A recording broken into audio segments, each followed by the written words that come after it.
আজি আমি 27 অক্টোবৰত হ'বলৈ যোৱা যেটো গ্ৰেড 4 এক্সামৰ কাৰণে কিছুমান মেথছ কুৱেশ্যন ডিসকাস কৰিম আৰু কেনেকৈ ডিসকাস কৰিম যোৱা 29 ছেপ্টেম্বৰত হৈ যোৱা পেপাৰখনত কেনেকুৱা কুৱেশ্যন আহিছিল তাৰ আধাৰত আমি কুৱেশ্যন ডিসকাস কৰিবলৈ ট্ৰাই কৰিম যোৱা 29 ছেপ্টেম্বৰত হৈ যোৱা পেপাৰখনত এটা কুৱেশ্যন আহিছিল যে count of prime numbers between 1 to 20 1ৰ পৰা 20 লৈ থকা মৌলিক সংখ্যাসমূহৰ মুঠ গণনা তাৰমানে কিমানটা মৌলিক সংখ্যা 1ৰ পৰা 20 লৈ আছে এতিয়া মৌলিক সংখ্যা কোনবোৰ যিবোৰ সংখ্যা উৎপাদক 1 আৰু সংখ্যাটো নিচেই আৰু 2ৰ পৰা আৰম্ভ হয় তাৰ মানে এটা 2টো এটা মৌলিক সংখ্যা তেনেকে 3টো এটা মৌলিক সংখ্যা 5টো এটা মৌলিক সংখ্যা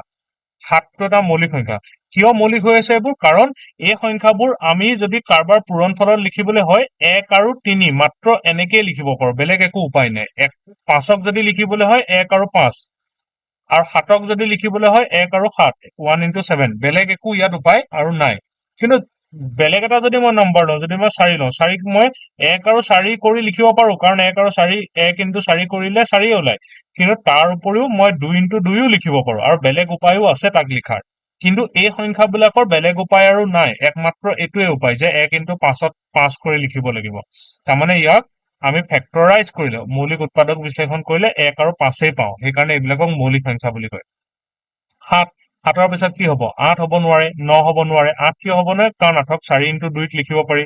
9ক 3 into 3ত লিখিব পাৰি 10 হ'ব নোৱাৰে তেনেকে 11 আহিব নেক্সট 11 1 into 7 1 into 11 11 12 13 তাৰ পিছত আহিলে 13 14 15 16 17 17 তাৰ পিছত আহিলে 19 এই সংখ্যাখিনিক আমি কেনেকৈ লিখিব পাৰো কেৱল মাত্ৰ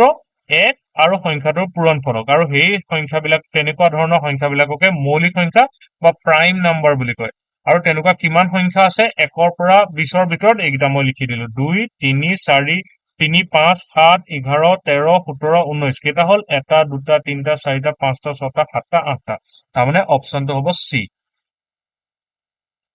নেক্সট কুৱেশ্যন কি দিছে Just count the square numbers between 1 to 30 একে টাইপৰে কুৱেশ্যন তাৰ আধাৰত আমি এটা সম্ভাৱ্য কুৱেশ্যন লিখি উলিয়াইছো যে স্কোয়াৰ নাম্বাৰো সুধিব পাৰে যেনেকে 1ৰ পৰা 20ৰ ভিতৰত প্ৰাইম নাম্বাৰ সুধিলে তেনেকে 1ৰ পৰা 20ৰ ভিতৰত স্কোয়াৰ নাম্বাৰ সুধিব পাৰে বা বৰ্গ সংখ্যা সুধিব পাৰে বৰ্গ সংখ্যা মানে কি বৰ্গ সংখ্যা মানে হল যে আমি যদি 1 2 3 4 এইবোৰক যদি বৰ্গ কৰি থাকো বৰ্গ মানে তাকে দুবাৰ যদি পূৰণ কৰে একেটা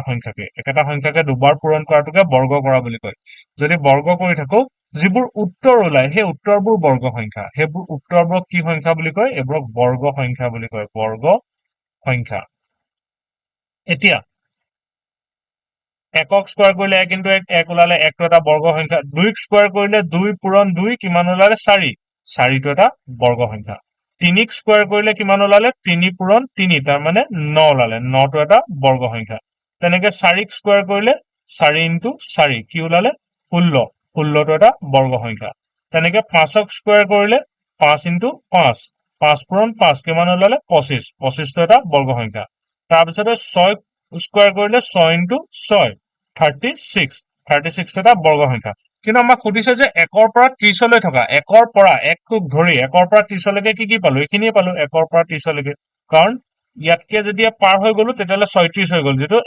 30তকে ডাঙৰ হৈ গল গতিকে কেটা সংখ্যা ওলালে এটা দুটা তিনটা চাৰিটা পাঁচটা তাৰমানে কাৰেক্ট অপচন হ'ব অপচন বি নেক্সট কুৱেশ্যন কৈছে এই কুৱেশ্যনটো আহি গৈছে যোৱা 27 তাৰিখে পৰীক্ষাত 29 তাৰিখৰ যেটো পৰীক্ষা আছিলে সেই পৰীক্ষাটোত আহি গৈছে 29 ছেপ্টেম্বৰ যে if a number 47329 is double what would be the digit exactly in the middle of the result 4739 সংখ্যাটোক দুগুণ কৰিলে ফলাফলটোৰ ঠিক সোঁমাজত থকা অংকটো কি হ'ব দুগুণ কৰিলে তাৰমানে 47329 তাক দুগুণ মানে 2 ৰে পূৰণ 3 গুণ মানে 3 ৰে পূৰণ কৰিলে ইয়াৰ উত্তৰটো যেটো ওলাব তাৰ একদম মাজত কি আছে হেতু খুদিছে উত্তৰটো কি ওলাব পূৰণটো কৰিলে হল আমি পূৰণটো কৰিলে আমাৰ আনসাৰ ওলাব 94658 পূৰণ কৰিলে 94658 ওলাব ইয়াৰ মাজত কি আছে 6 তেনেকে অপচনটো হ'ব এ তেনেকে যিকোনো খুদিব পাৰে 3 গুণ কৰিলে কি হ'ব 3 গুণ কৰিলে উত্তৰটোৰ মাজত কি থাকিব তেনেকুৱা বহুত প্ৰশ্ন বনে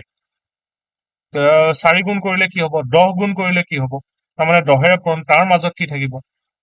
তো আমি সকলোবোৰ কৰিব পাৰিম গুণ বুলি ক'লে সদায় পূৰণ কৰি দিলে হৈ যায় Next question. Next question কৈছে a number when multiplied with 111 এটো আহি গৈছে কেতিয়া আহি গৈছে যেটো আমাৰ 29 সেপ্টেম্বৰত এটা ফৰ্থ গ্ৰেডৰ পৰীক্ষা হৈ গল হে পৰীক্ষাটোত আহি গৈছে যে number when multiplied with 111 result is 7777 the number is এটা সংখ্যাক 111 এৰে পূৰণ কৰিলে পূৰণ ফলটো হৈছে এটো তো এনেকুৱা কোৱেশ্চন সদায় আমি শৰ্ট আইডিয়াটো হল যে যেটো উলাইছে কি উলাইছে 7777 হেতু জিটোৰে পূৰণ কৰাৰ কথা কৈছে এটোৰে হৰণ কৰি দিলে উত্তৰটো ওলাই যায় কিমান ওলাব এটো 7 ওলাব কিন্তু ইয়াৰ একচুয়ালি হয় কেনেকে হেতু মই দেখাই দিছো কৈছে যে এটা সংখ্যাক 111 এৰে পূৰণ কৰিছে এটা সংখ্যা যদি x বুলি ধৰি লও তাক কিহেৰে পূৰণ কৰিছে 1111 উত্তৰটো কিমান ওলাব বুলি কৈছে 7777 তো এই সমীকৰণটো যদি মই সমাধান কৰো x তো এফালে থাকিলে 111 টো সোঁফালে গুচি গলে কি হ'ব 777 x ৰ লগত 111 টো কি হৈ আছে পূৰণ হৈ থকা সংখ্যা এটা সমান চিহ্নৰ সোঁফালে যদি গুচি যায় কি হৈ যায় কি হৰণ হৈ যায় তো এতিয়া 111 এ 7777 কাটি দিব লাগিব কি ওলাব 7 কাৰণ মুখতে ওলাইছে কাৰণ 7 বাৰ দিলেহে 7777 হ'ব সেইকাৰণে উত্তৰটো হ'ব 7 তাৰমানে অপচন এ টো আমাৰ কাৰেক্ট তাৰ নেক্সট কুৱেশ্যনটো আগৰ কুৱেশ্যনটো আধাৰত এটা কুৱেশ্যন লোৱা হৈছে এনেকেও ক'ব পাৰে কুৱেশ্যনটো যে এটা সংখ্যা 6 ৰে হৰণ কৰাত আগতে কৈছে পূৰণ কৰাত কেতিয়াবা হৰণ কৰাত বুলিও ক'ব পাৰে 6 ৰে হৰণ কৰাত 7 পোৱা গ'ল সংখ্যাটো কিমান a number when divided by 6 the result is 7 what is the number এটা নাম্বাৰ আছিল x তাক 6 ৰে হৰণ কৰিলো উত্তৰটো কিমান পালো 7 গতিকে সংখ্যাটো কি আছিল তাৰমানে হে x টো কি আছিল খুদিছে গতিকে এই সমীকৰণটোক যদি মই সমাধান কৰি যাও তেতিয়ালে কি হ'ব x টো থাকি যাব এই 6 টো বা সমান চিহ্নৰ বাওঁফালে থাকোতে ক'ত আছে তলত আছে মানে কি তলত আছে মানে তাক বুজাই যে হৰণ হৈ আছে আৰু তলত থকা সংখ্যাটা যদি সমান চিহ্নৰ সোঁফালে যেতিয়া মই লৈ যাম তেতিয়া হেফালে গলে কি হৈ যাব সদায় পূৰণ হৈ যাব 7 * 6 তাৰমানে x = 7 6 * 42 42 তাৰমানে অপচন বি টো হ'ব কাৰেক্ট আনসাৰ আজিলৈ ইমানে আমি নেক্সট ভিডিঅ'ত আগৰ পেপাৰৰ আধাৰত আৰু কিছুমান কুৱেশ্যন আলোচনা